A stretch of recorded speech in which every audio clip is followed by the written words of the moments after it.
Hey everyone, Bob Thibodeau here with the Ask Bob podcast, where I answer your questions about podcasting. We've been talking about something that most podcast trainers, coaches, and anybody in podcasting does not talk about. When should I not start a podcast? Now, last time we started that discussion, and the number one reason that I went into detail on last time was if you were only doing it to make money. I shared how approximately 1% of the podcasters out there make a full-time living from podcasting. These are podcasters who built up a brand, a loyal following, and have close to 1 million downloads per episode, something most of us will never achieve. So today I want to talk to those who think podcasting is just interesting and appears easy to do. Well, yes, it is easy to do. That's what makes it so popular. But if you want to produce a quality program, one that will bring in additional listeners and a podcast that will generate a loyal following, it gets to be a little more difficult than that. First is you.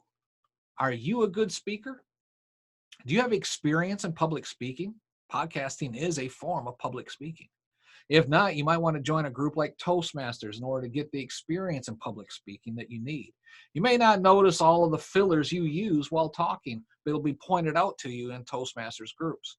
All the ahs and ums and like this and I like that. All of that's very distracting, and it shows a lack of professionalism on your part. In podcasting, your voice is the recorded medium that is used to capture the attention of other people and to provide them quality information.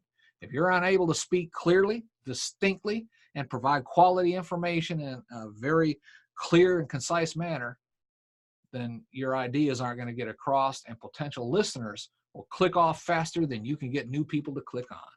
Now, your mother and your cousins may listen, but that'll be about it. And they'll probably not want to hurt your feelings, so they'll never really tell you how bad you really sound. So first, learn to communicate properly.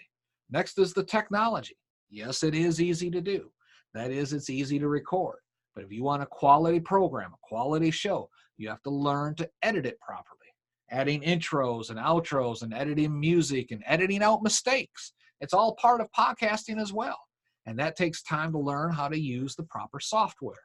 Now, if you take an hour to edit a 15-minute program when you start, once you gain the knowledge and the experience and the expertise, you could edit an entire hour program in 15 minutes. But it's going to take you time to get there. Do you have the time to devote to that?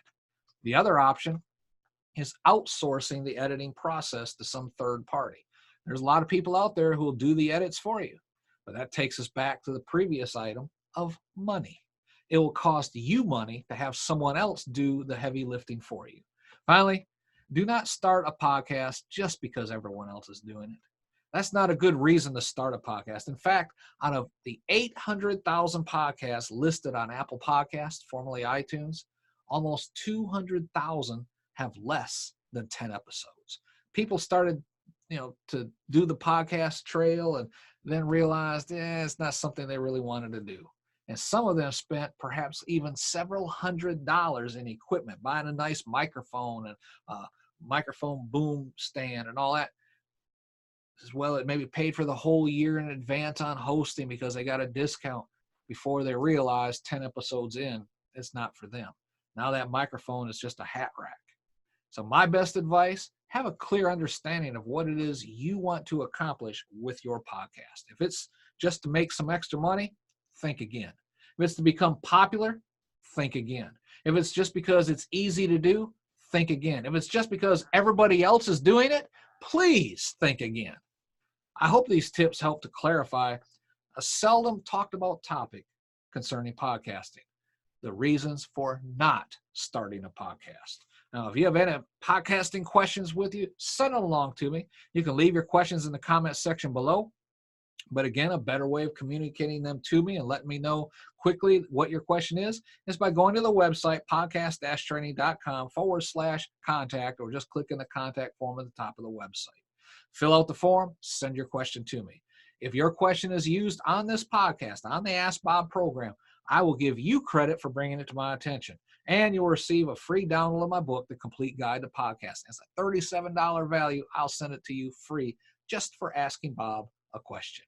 If you include your website, your podcast information, or a product link, something like that, I'll reference that as well and put the link in the show notes. Who knows? You could get some extra traction, extra profits, extra sales just by asking Bob a question. All right. So if you have a question, don't wait. Go to podcast-training.com, fill out the contact form, ask your question today. Be sure to subscribe to this podcast so you can be notified every time a new episode's published and someone else's question is answered. Okay. So until next time, this is Bob Thibodeau reminding you, keep on talking because you're awesome.